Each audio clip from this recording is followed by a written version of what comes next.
Hello everyone, let's start polyphase rectifier. Polyphase rectification या rectifier. इस rectifier को समझने के लिए हम पॉलीफेज में आपका फिर 3 फेज़ आ जाता है, 6 फेज़ आ जाता है और या फिर 12 फेज़ भी आता है, ठीक है, या more than 3 phase, more than single phase, जो भी आपका रेक्टिफायर है वो आपका पॉलीफेज रेक्टिफायर कहलाता है। इस 3 फेज़ या 6 फेज़ को समझने के लिए 3 फेज़ वेवफॉर्म डायग्राम आपको समझना काफ़ी ज़रूरी हो जाता है। इसलिए it is very important to understand how to draw 3 phase waveform. उसके लिए हम एक परपेंडिकुलर वर्टिकल लाइन ड्रॉ करते हैं ना, ये आपका कहलाता है एक्स एक्सिस, वाई एक्सिस, ठीक है। इसके परपेंडिकुलर आप एक और लाइन ड्रॉ करिए जो कि आपका एक्स एक्सिस कहलाता है, ठीक है। इस तरह से आप ड्रॉ कर सकते हैं। अब देखिए कि इस पे आपको साइन वेव, सिंगल फेज़ का साइन वेव फॉर्म ड्रॉ करना आपके लिए काफ़ी आसान होगा सबके लिए। अब ये जो दो परपेंडिकुलर लाइन है, ये है होता है वोल्टेज, इससे शो करते हैं एम्पलीट्यूड को शो करता है वोल्टेज के, ठीक है, वोल्टेज या करंट के। यहाँ पे हम वोल्टेज की बात करें। और ये जो एक्स एक्सिस है ये शो करता है आपका एंगल, है ना, या फिर ओमेगा टी भी लिखते हैं। तो इस तरह से अब ये है कि हम फ्री हैंड अगर ड्रॉ कर रहे हैं साइन वेव फॉर्म 3 फेज़ की, तो सिंगल फेज़ की पहले आप ड्रॉ कर लीजिए, जो कि काफ़ी आसानी से ड्रॉ कर सकते हैं आप। इस तरह से आप ड्रॉ कर लिया। अब हमको ये मालूम है कि ये जो हाफ वेव होता है, हाफ साइकिल होता है, वो होता है 180 डिग्री का, राइट। और ये फुल साइकिल, एक पॉजिटिव हाफ और एक निगेटिव हाफ मिला करके फुल साइकिल कहलाता है, और वो होता है 360 डिग्री का, यानी कि 2 पाई, ठीक। अब ये है कि हाफ साइकिल पे हम कंसंट्रेट करते हैं कि इस हाफ साइकिल को, इतनी जगह को हम 3 इक्वल पार्ट में डिवाइड कर देंगे। ये 1, 2 और 3, मतलब एक पार्ट ये हो गया, 2 और ये 3 पार्ट। अब ये हुआ कि अगर यहाँ से यहाँ तक का 0 से लेकर के ये वाला पार्ट, इतना पोर्शन आपका 60 डिग्री कहलाएगा, है ना, होगा अगर हम 3 इक्वल पार्ट में डिवाइड करते हैं। और यहाँ से यहाँ भी आपका 60 है, लेकिन अगर 0 पॉइंट से लेंगे तो ये आपका 120 डिग्री कहलाएगा।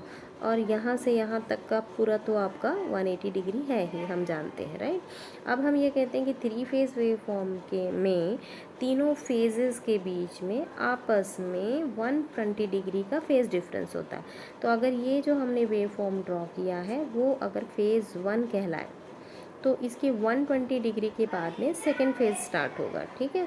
तो हम ये पॉजिटिव हाफ में हमने 3 इक्वल पार्ट में डिवाइड किया है, तो उसी तरह से हम पहले निगेटिव हाफ में भी कर देते हैं, और ये वाले पॉजिटिव हाफ में भी 3 इक्वल पार्ट में हमने डिवाइड कर लिया।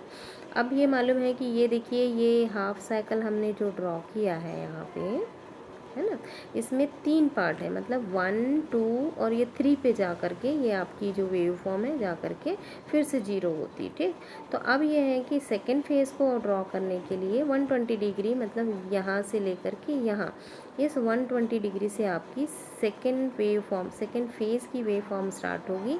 और यहाँ से हम काउंट करेंगे 1, 2 और ये 3, मतलब ये 180 डिग्री का फिर आपका क्या हो जाएगा, वेव 180 डिग्री का आपका हाफ साइकिल हो जाएगा। तो ये आप इस तरह से इसको मिला लीजिए, तो ये आपका हो गया फेज़ 2 का पॉजिटिव हाफ। तो ये कहलाएगा, इसको नाम दे दीजिए फेज़ 2। अब ये देखेंगे कि इस फेज़ 2 से यहाँ से, ठीक है, यहाँ से फिर से आप काउंट करेंगे, ये 60 डिग्री हो गया, ये 120 डिग्री हो गया। 120 डिग्री से फिर से आपको वेव स्टार्ट करनी की, जो कि फेज़ 3 की होगी। यहाँ से फिर आप काउंट करेंगे कि ये वेव फॉर्म कहाँ जा कर के मिलेंगी पॉजिटिव हाफ के लिए, 1, ये 2, ये 3। तो यहाँ से आपकी आकर के मिलेंगी, ये दोनों वेव फॉर्म आकर के इस तरह से मिल जाएंगे, ठीक। तो ये पॉजिटिव हाफ हो गया तीनों फेज़ का, 1, 2 और ये 3। अब ये देखिए कि ये जो तीसरा फेज़ का हम निगेटिव भी खींचना है, निगेटिव हाफ भी हमको ड्रॉ करना है। तो ये निगेटिव हाफ में भी वैसे ही होगा आपका 1, 2 और ये 3। तो इस तरह से आप करेंगे, तो ये आपका निगेटिव हाफ भी आपने ड्रॉ कर लिया, ठीक। अब ये देखेंगे कि ये जो 1 2 3 फेज़ है, ये निगेटिव आपका फेज़ जो जा रहा है आपका वेव फॉर्म, वो कहीं ना कहीं आपका 0 पॉइंट तक भी पॉजिटिव हाफ में आएगा। ये देखिए शो होगा, क्योंकि ये कंटिन्यूसली ये जो वेव फॉर्म चल रही है, हमने ये 0 एंगल से स्टार्ट किया फॉर फेज़ 1, है ना। उसके पहले भी आपके फेज़ 3, है ना, यहाँ पे थोड़ा सा पिक्चर में आपके नज़र आता है। अब फेज़ 2 का भी निगेटिव हाफ हम ड्रॉ कर लेते हैं।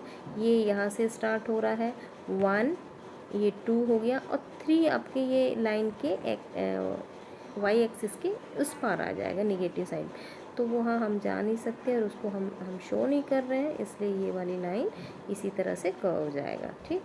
तो इस तरह से हमने देखा कि ये फेज़ 2 आपका है, यहाँ तक आया हुआ है। देखिए ये भी इनकम्प्लीट लग रहा है, इसलिए इसको भी कंप्लीट कर लेते हैं। निगेटिव हाफ में 1 2 और 3, मतलब इस तरह से जा करके आपका वेव फॉर्म इस तरह से बनेगा। इसको भी हम कर लेते हैं 1 2 और 3, somewhere it will go like this. अब ये देखिए कि ये आपको काफ़ी अच्छा फिगर दिख रहा है। जो आप लोग ड्रॉ करते हैं, अक्सर आप लोग मिस्टेक करते हैं, तो आप लोगों को ये बताना काफ़ी ज़रूरी था, काफ़ी इम्पोर्टेंट था, ठीक है। अब हम ये थोड़ी सी एक और चीज़ देख लेते हैं। ये आपका पाई है, ये आपका 2 पाई है, ठीक है। इसके जो सेंटर में, मतलब जो आपका पीक वोल्टेज मिलता है, ये देखिए वी पी कहते हैं या वी मैक्सिमम भी कहते हैं, ये आपका 90 डिग्री पे मिलता है। 90 डिग्री यानी पाई बाई 2, पाई बाई 2 पे आपको पीक मिलता है, वेदर इट इज़ पॉजिटिव और निगेटिव। यहाँ पे देखिए, अगर ये हाफ साइकिल देखें तो इसका निगेटिव का आपका दूसरे एंगल पे आएगा, लेकिन अगर इस हाफ साइकिल को ही देखेंगे तो इसके भी 90 डिग्री पे होगा, इसके सेंटर पे। तो सेंटर पे हमेशा पे आपका peak voltage, whether positive peak और निगेटिव पीक, ये सेंटर पे ही मिलता है, ठीक है। अब एक चीज़ और देख लेते हैं इसमें। ये जो आपकी फेज़ 3 आ रही है ना, फेज़ 3 जो 0 डिग्री के पास में दिख रही है, थोड़ी सी दिख रही है फेज़ 1 के पहले, इन दोनों का जो कटिंग पॉइंट है यहाँ पे, ये देखिए ये 60 डिग्री है ना। ये आपका थोड़ा काफ़ी वो हो गया है, या 60 डिग्री। तो इसका जो फेज़ 3 और फेज़ 1 जहाँ पे कट करते हैं, उसको अगर यहाँ पे ड्रॉ करेंगे, एक परपेंडिकुलर ड्रॉ करेंगे, तो ये आपका कहलाता है आपका 30 डिग्री हो जाएगा, जिसको कि हम पाई बाई 6 कहते हैं, ठीक है। पाई बाई 6, फिर पाई बाई 6 से लेकर के 5 पाई बाई 6। तो इस तरह से ये क्या होता है आपके बाद में आप फार्मूला डिराइव करेंगे एवरेज वोल्टेज के लिए या करंट के लिए, तभी काफ़ी इम्पोर्टेंट हो जाता है। देखिए अभी जो हमने ड्रॉ किया उस वही वेव फॉर्म यहाँ पे दी गई है, जो कि काफ़ी नीट एंड क्लीन लग रही, जिसको समझना काफ़ी इजी हो जाता है। ये भी देखिए हमने बताया था आपको, जैसे ये 90 डिग्री है आपका, है ना, और आपका ये है 0 डिग्री, आप जानते ही हैं, ये 180 डिग्री शो कर रहा है, ये 360 डिग्री शो कर रहा है। इसको आपको थोड़ा समझना चाहिए कि किस तरह से किस एंगल पे हो रहा है, जिससे कि इसकी वर्किंग और जब हम डिराइव करेंगे तब उसकी लिमिट लगाने के लिए इंटीग्रेशन में वो काम आएगा, ठीक है। ये है आपका 3 phase half wave rectifier circuit का डायग्राम है, ठीक है। अब ये देखेंगे आप कि ये जो डायग्राम है, इसकी 3 फेज़ यहाँ पे शो किए गए हैं। तीनों फेज़ में फेज़ VA VB और VC 3 फेज़ को शो कर रहे हैं, फेज़ वोल्टेजेस को। और हर फेज़ में आपका डायोड लगा हुआ एक, तो डायोड D1 D2 और D3 लगा हुआ है, यहाँ पे आप देख रहे हैं। अब ये देखेंगे कि इस जो रेक्टिफाई करना है जिस 3 फेज़ इनपुट वोल्टेज को, वो AC है। तो ये AC जो होता है वो प्रोवाइड किया जाता है आपका डेल्टा स्टार ट्रांसफार्मर आप लगा देते हैं, है ना। डेल्टा स्टार ट्रांसफार्मर लगाने से आपका ये स्टार पॉइंट में तीनों फेज़ यहाँ से कनेक्टेड रहते हैं, ठीक है। एक जो न्यूट्रल पॉइंट आपका दिख रहा है वो जा कर के इससे आपका कनेक्ट हो जाता है, ठीक है। तो इस तरह से आपका फीड किस तरह से किया जाता है वो बताया गया है, इनपुट किस तरह से दिया जाता है 3 फेज़ हाफ वेव रेक्टिफायर को, ठीक है। अब ये देखेंगे कि ये जो रेक्टिफायर है, इसमें हमने पहले ही वेवफॉर्म डायग्राम में देखा था कि सबसे पहले आपका फेज़ ए एक्टिव होता है, ठीक है। उसके बाद तो जब मैक्सिमम पॉजिटिव वोल्टेज देता है सबसे पहले, उस फेज़ ए में D1 कंडक्ट लगा होता है, जो कि कंडक्ट करने लगता है और करंट इसके थ्रू फ्लो होकर के, ये लोड के थ्रू फ्लो होकर के न्यूट्रल से होते हुए फिर से ट्रांसफार्मर में जाती है और इस तरह से करंट सर्किट कंप्लीट करता है, करंट फ्लो होती है, ठीक। और इस तरह से हमको इस लोड के अक्रॉस में आउटपुट वोल्टेज मिलता है, ठीक है। अब ये देखेंगे कि जब ये जो wave form V A, phase ए का जो वेव फॉर्म है वो निगेटिव जाने लगता है, मतलब वो डाउनवर्ड्स होता है। निगेटिव में तो ये फॉरवर्ड बाय, ये जो आपका डायोड लगा हुआ है वो रिवर्स बायस हो जाएगा, तो वैसे ही कंडक्ट नहीं करेगा। लेकिन क्या होता है कि ये जो फेज़ ए का जो डायोड है ये आपका 120 डिग्री के लिए ही वर्क करता है। उसके 120 डिग्री के बाद में फ़ेज़ 2 आपका एक्टिव हो जाता है, मतलब कि ये 120 डिग्री के बाद में फ़ेज़ 2 मैक्सिमम पॉजिटिव वोल्टेज देने लगता है, इसलिए D2 डायोड है वो वर्क करने लगता है और करंट फ्लो होने लगती है। और इसके करंट फिर से आपकी लोड के थ्रू होते हुए, न्यूट्रल के थ्रू होते हुए आपका स्टार पॉइंट के न्यूट्रल में मिल कर के कंप्लीट सर्किट बनाती है, राइट। अब ये क्या है, बहुत इजी है। इसी तरह से आपका फेज़ 3 भी आपका पिक्चर में आता है, किसके, इसके 120 डिग्री के बाद में फ़ेज़ 3 आपका मैक्सिमम पॉजिटिव वोल्टेज देने लगता है और उसके तब तक ये क्या, फ़ेज़ 1 और फ़ेज़ 2 आपका रिवर्स बायस कंडीशन में आ जाते हैं, ठीक। तो ये आपका फ़ेज़ 3 से भी सेम वे में आपकी करंट फ्लो होने लगेगी और न्यूट्रल के थ्रू होते हुए आपके ट्रांसफार्मर में जा कर के कंप्लीट सर्किट बनाएगी। तो इस तरह से आप देखेंगे कि इन तीनों केस में आपकी जो ये लोड लगा हुआ है इसके थ्रू जो करंट की डायरेक्शन है, यहाँ ऊपर से नीचे यहाँ शो हो रहा है, हमेशा सेम रहती है, राइट। करंट की डायरेक्शन चेंज नहीं हो रही है, इसका मीनिंग ये हुआ कि आपका जो आउटपुट वोल्टेज मिल रहा है वो हमेशा पॉजिटिव हाफ में ही है, या नेगेटिव भी हो सकता है। पॉजिटिव हाफ में मिल रहा है, इसका अर्थ ये हुआ कि ये आपका क्या हो गया, रेक्टिफाई कर रहा है, मतलब ये डीसी दे रहा है। मतलब हमारा जो प्योर डीसी होता है वो इस तरह से होता है, लेकिन ये रेक्टिफायर के केस में जब हम रेक्टिफायर यूज़ करते हैं और डीसी लेते हैं आउटपुट में रेजिस्टेंस के अकॉर्ड, तो उस समय क्या होता है, आपका प्योर डीसी ना हो करके इस तरह से ये पल्सेटिंग डीसी हमको मिलता है, जिसमें कि यहाँ पे देखिए ये पल्सेटिंग है, मतलब ये जो वेव फॉर्म है, एसी वेव फॉर्म के कर्व्स रहते हैं जिसको हम एसी कंपोनेंट कहते हैं। एसी कंपोनेंट भी प्रेजेंट रहते हैं, ठीक है। इस ऐसे कंपोनेंट को हटाने के लिए हम फिल्टर्स यूज़ करते हैं, है ना। तो अगर फ़िल्टर्स को 2-3 फ़िल्टर्स आप यूज़ कर दिए, 2-3 स्टेज में भी यूज़ करते हैं, या डिपेंडिंग अपॉन कि कितने उसमें रिपल फैक्टर है, रिपल्स कितने प्रेजेंट हैं, वो फ़िल्टर्स हम चूज़ करते हैं और हम प्योर डीसी फिर प्राप्त करते हैं, ठीक है। देखिए अभी जो हमने वर्किंग समझी है 3 फेज़ हाफ वेव रेक्टिफायर की, इसका जो कंडक्शन वेव फॉर्म है, वेव फॉर्म के थ्रू भी हम समझ सकते हैं। यहाँ पे देखिए कि तीनों फेज़ आपका दिखाया गया है, फेज़ ए, बी और सी, रेड, वाइट और येलो और ब्लू में दिखाया गया है, ठीक है। अब यहाँ पे जो इसके पहले मैंने आपको डायग्राम में बताया था कि ये जो है आपका फेज़ ए स्टार्ट हो रहा है, ये देखिए फेज़ ए यहाँ से स्टार्ट हुआ, ठीक है। ये आपका गया 180 डिग्री पे, ठीक। लेकिन अब थोड़ा सा ध्यान दीजिए कि ये जो आउटपुट नीचे में ये आउटपुट है, ये आउटपुट वेव फॉर्म जो आपको आउटपुट रेजिस्टेंस के लोड के अक्रॉस दिख रहा है, ठीक है। तो इसमें देखिए कि फेज़ ए का से जो चेंज होकर के कन्वर्ट होकर के डीसी वोल्टेज में मिल रहा है वो इस तरह से मिल रही है। देखिए यहाँ पे ध्यान देने वाली बात है कि ये जो हमने देखा था आपका फेज़ 3, ये फेज़ ए हो गया, फेज़ बी हो गया, फेज़ सी का जो निगेटिव हाफ है, देखिए ये इस तरह से हम देखेंगे कि ये आपका जब फेज़ 1 ए आपका एक्टिव था तब फेज़ 3 भी थोड़ा सा पिक्चर में था। ये देखिए फेज़ 3 या फेज़ सी, ठीक।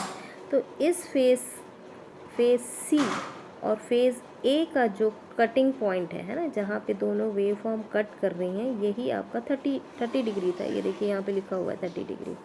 इस 30 डिग्री से यहाँ पे देखेंगे कि इस दोनों वेव फॉर्म को अगर हम अच्छे से देखेंगे तो दोनों पॉजिटिव वोल्टेज दे रहा है, लेकिन there is a difference between this two wave form कि आपकी क्या है कि फेज सी जो है उसका जो वोल्टेज है डाउनवर्ड्स जा रहा है, मतलब ज़ीरो वैल्यू की तरफ, नीचे की तरफ जा रहा है। लेकिन फेज़ ए का जो वेव फॉर्म है, मतलब जो वोल्टेज है वो आपका इंक्रीजिंग ऑर्डर में है, मतलब बढ़ रहा है एंड मैक्सिमम पीक वैल्यू की तरफ जा रहा है। तो ऑब्वियसली फेज़ ए में जो कनेक्टेड डायोड है ये 30 डिग्री के बाद में वो एक्टिवेट हो जाएगा and the diode D1 will start conducting. Before that D3 conducting था, कहाँ से कहाँ तक, 30 डिग्री तक, यहाँ से 30 डिग्री तक आपका डायोड D3 कंडक्टिंग था। ठीक, इसलिए यहाँ पे देखिए ये वाले इसमें, यहाँ पे देखिए कि ये यहाँ से यहाँ तक ये D3 काम कर रहा है। यहाँ पे कौन सा डायोड काम कर रहा है, जो कि फेज़ 3 में कनेक्टेड है। ठीक है, सी में ABC 3 बोल सकते हैं या 1 2 3 कुछ भी कह सकते हैं। तो यहाँ से यहाँ तक ये कंडक्ट कर रहा है। अब ये क्या है कि फेज़ ए यहाँ से आपका स्टार्ट हुआ कंडक्ट करना और यहाँ तक वो कंडक्ट कर रहा है, क्योंकि इसके बाद में ये आपका जो डायोड D1 यहाँ पे कनेक्टेड है, ये आपका इस 180 डिग्री तक आपका यहाँ से लेकर के पूरा 180 डिग्री तक फॉरवर्ड बायस कंडीशन में रहेगा। ठीक है, फॉरवर्ड बायसिंग कंडीशन में रहेगा। लेकिन ये इस पॉइंट के बाद, ये वाले पॉइंट के बाद में ये कंडक्ट करना बंद कर देगा। बंद कर देगा मतलब क्योंकि इसका भी वोल्टेज सप्लाई करेगा, मतलब जो हम ये कहेंगे कि जो करंट लोड के थ्रू फ्लो हो रही है दैट इज़ इस पॉइंट के बाद में फिर फेज़ बी से, मतलब D2 से होगी, ना कि D1 से, ऐसा कहा जाता है। ठीक है, अब ये है कि इस पॉइंट, मतलब ये वाला पॉइंट, अब फिर से हम अच्छे से ड्रॉ कर लेते हैं। ये पॉइंट 30 डिग्री से लेकर के ये वाला पॉइंट, ठीक है, ये इस पॉइंट में आप इन दोनों के बीच का जो डिफरेंस है ये है आपका, ये देखिए 120 डिग्री। तो हम ये कहते हैं कि each diode conducts for 120 degree, है ना, हर डायोड आपका 120 डिग्री के लिए काम करता है। तो इसका अर्थ ये नहीं हुआ जैसे कि हमने पहले ड्रॉ किया था ना, कि ये यहाँ से आपका स्टार्ट हो रहा है, यहाँ से लेकर के 3 भाग था ना, यहाँ से हमने 3 इक्वल पार्ट में डिवाइड किया था, तो यहाँ से यहाँ तक कंडक्ट कर रहा है, ऐसा नहीं है। इस पॉइंट के बीच में कंडक्ट कर रहा है, यहाँ से केवल यहाँ तक। ठीक है, उसमें कन्फ्यूज़न नहीं होना चाहिए। तो ये अगर 30 डिग्री है तो 30 डिग्री को हम क्या कहते हैं, π/6। पाई का वैल्यू होता है 180 डिग्री, π/6 करेंगे तो आपका हो गया 30 डिग्री। 30 डिग्री से आप ले लीजिए, ये हो गया फिर 30 और ये 60 90 हो गया, 90 से लेकर के ये लगभग आपका जाएगा 150 डिग्री तक, है ना। ठीक है, तो ये वाला जो पॉइंट आपका कहलाएगा, ये वाला 150 डिग्री, ये आप इसको लिखते हैं 5π/6। तो आपका जो डायोड काम करता है π/6 से लेकर के 5π/6 तक कंडक्ट करता है। तो ये आपका इंटीग्रेशन में काम आएगा। अभी जब मैं आपको डेरिवेशन बताऊंगी कि VDC IDC कैसे कैलकुलेट किया जाता है। ठीक है, अब देखिए इसी तरह से आप और देखेंगे कि यहाँ पे आपका डायोड D1 कंडक्ट कर रहा है कहाँ तक, 150 डिग्री तक। 150 डिग्री के बाद में आपका D2 स्टार्ट हो जाता है। ठीक, ये काम करता है आपका 270 डिग्री तक, ये देखिए। ठीक, उसके बाद में फेज़ सी आपका एक्टिव हो जाता है, क्योंकि यहाँ पे भी देखिए ये आपका फेज़ 2 है या फेज़ बी है, वो अब यहाँ से डाउनवर्ड हो रहा है, दोनों का जो कटिंग पॉइंट है वेव फॉर्म का। उसके बाद में फेज़ सी एक्टिवेट हो जाता है, क्योंकि वो मैक्सिमम पॉजिटिव वोल्टेज देने लगता है। ठीक है, सर्किट को अवेलेबल कराता है, इसलिए जो करंट फ्लो होती है वो D3 के कारण फ्लो होने लगती है, ना कि D2 के कारण। तो इस तरह से ये जो वेव फॉर्म है, आउटपुट वेव फॉर्म है, इस तरह से आपको 120 डिग्री के लिए कंडक्ट करने लगती है, देने लगती है, और इस तरह से हमारा आउटपुट वेव फॉर्म दिखने लगता है। अब ये देखिए कि इस जो वेव फॉर्म, जो आउटपुट वेव फॉर्म हमको जो मिला है वोल्टेज का, ये जो वोल्टेज मिला है इसमें देखिए ये रिपल्स हैं आपके ऊपर है, ये AC में होते हैं इस तरह से। DC तो हमारा काफ़ी प्योर रहता है ना, इस तरह से रहता है। तो ये जो रिपल्स आते हैं, है ना, ठीक, ये जो रिपल्स आते हैं इनको हम फिल्टर के थ्रू फिल्टर कर देते हैं और हमको फिर प्योर DC मिलती है। ठीक, अब इसके बाद हम देखेंगे कि डेरिवेशन किस तरह से किया जाता है।